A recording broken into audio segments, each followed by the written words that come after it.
Hello friends, welcome to உங்களுடன் நான் YouTube channel. இந்த வீடியோவில் நம்ம என்ன பார்க்க போகிறோம் அப்படின்னா, ஒரு ஸ்வீட் ரெசிபி பார்க்க போகிறோம். இதை மிட்டாய் பர்ஃபின்னு சொல்லுவாங்க, அப்படி இல்லைன்னா பொட்டுக்கடலை பர்ஃபி அப்படின்னு சொல்லுவாங்க. குயிக்காக ஈஸியாக ஒரு 1/2 அன் ஹவரில் நம்ம அழகாக செஞ்சு முடிச்சிடலாம். அவ்வளோ சிரமம்லாம் இல்லை. ஒரு 4 இன்க்ரீடியன்ட்ஸ் தான். 4 இன்க்ரீடியன்ட்ஸ் வச்சு நம்ம அழகான ஒரு ரெசிபி செஞ்சிடலாம்.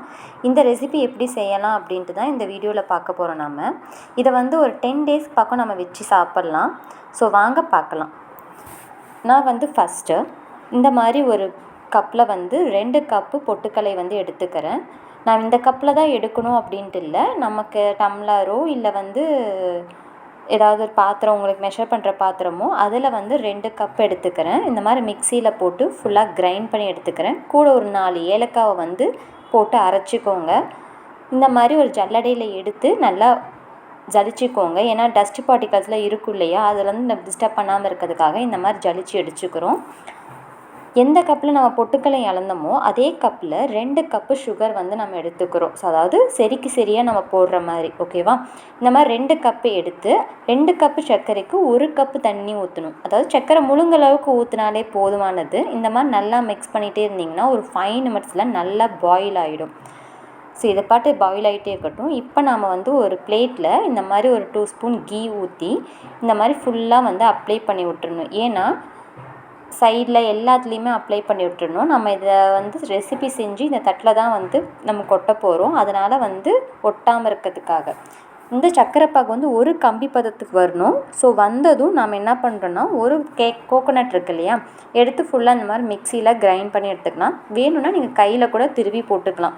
இந்த மாதிரி அந்த சர்க்கரை பாகில் ஃபுல்லாக கோகோனட்டை போட்டு ஒரு 2 நிமிஷத்துக்கு நல்லா பாயில் பண்ணி விடணும். இந்த மாதிரி நல்லா மிக்ஸ் பண்ணி விட்டு நல்லா பாயில் பண்ணி விடுங்க.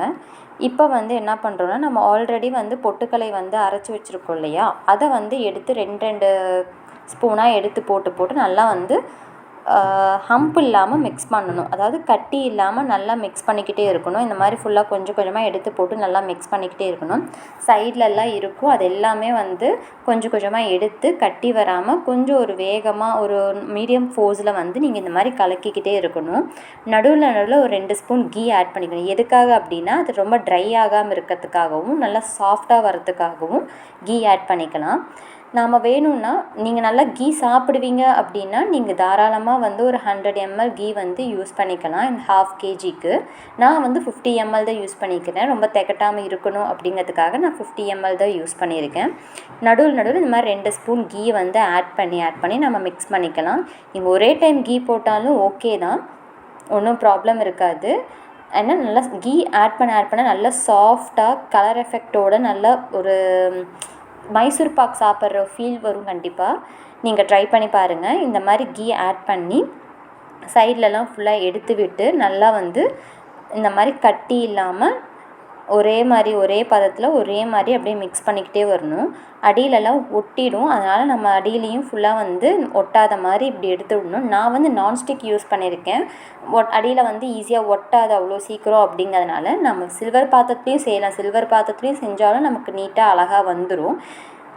இந்த மாதிரி ஃபுல்லாக எடுத்துகிட்டு இங்கே பாருங்கள், கீழே கொஞ்சம் கூட ஒட்டலை. நம்ம சில்வர் பாத்திரத்தில் செஞ்சாலும் இதே மாதிரி தான் வரும் உங்களுக்கு. இந்த மாதிரி இப்போ ஒட்டாமல் இருக்குல்லையா, இதை இந்த பதத்தில் நம்ம எடுத்து நம்ம ஆல்ரெடி கீ அப்ளை பண்ணி வச்சுருக்கோம் இல்லையா பிளேட்டு, அந்த பிளேட்டில் இந்த மாதிரி ஃபுல்லாக போர் பண்ணி விட்டுறணும்.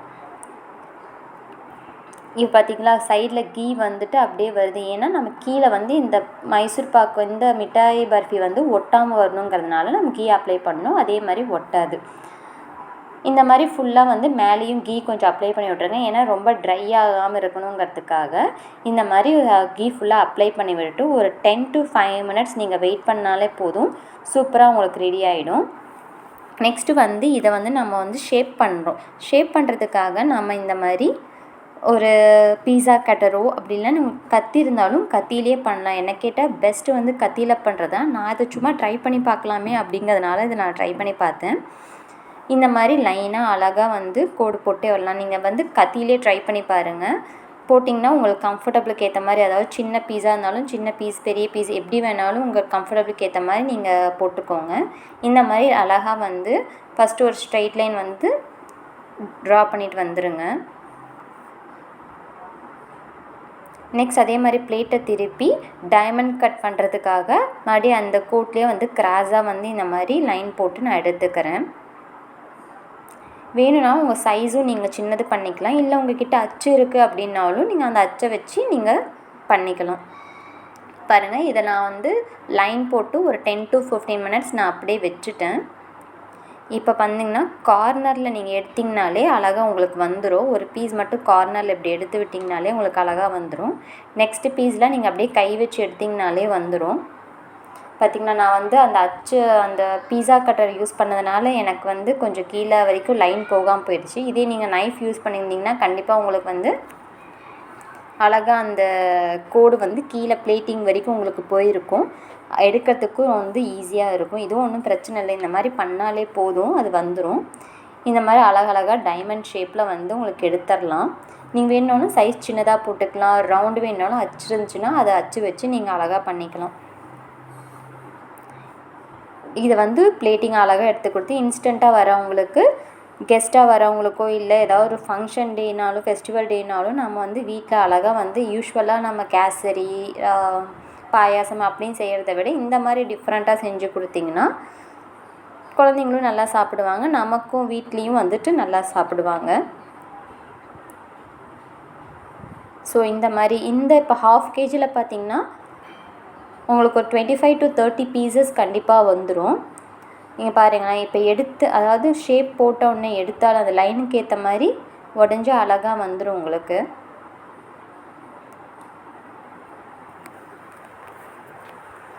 ஸோ ஃபைனல் பிளேட்டிங் வந்தாச்சு. எனக்கு வந்து ஒரு 20 பீசஸ் 20லேருந்து 25 பீசஸ் வந்தது. ஸோ இதை வந்து நான் வந்து ஒரு பாக்ஸில் அழகாக வந்து எடுத்து வச்சுக்க போகிறேன். ஒரு 1 வீக் தாராளமாக சாப்பிட்லாம். ஸோ நீங்களும் கண்டிப்பாக ட்ரை பண்ணி பாருங்கள். நீங்கள் 1/2 கிலோ பண்ணணுன்னு இல்லை, 1/4 கிலோ கூட நீங்கள் பண்ணி ட்ரை பண்ணி பாருங்கள். சேம் அந்த சொன்ன அளவு தான். 2 கப்புனா 1 கப்புனா 1 கப் சுகர், அதில் 1/2 கப் வாட்டர், இதுதான் வந்து அதோட அளவு. ஸோ நீங்களும் ட்ரை பண்ணி பாருங்கள் கண்டிப்பாக. வீடியோ பிடிச்சிருந்தால் லைக் பண்ணுங்கள், சப்ஸ்கிரைப் பண்ணிக்கோங்க. தேங்க்ஸ் ஃபார் வாட்சிங். Have a good day.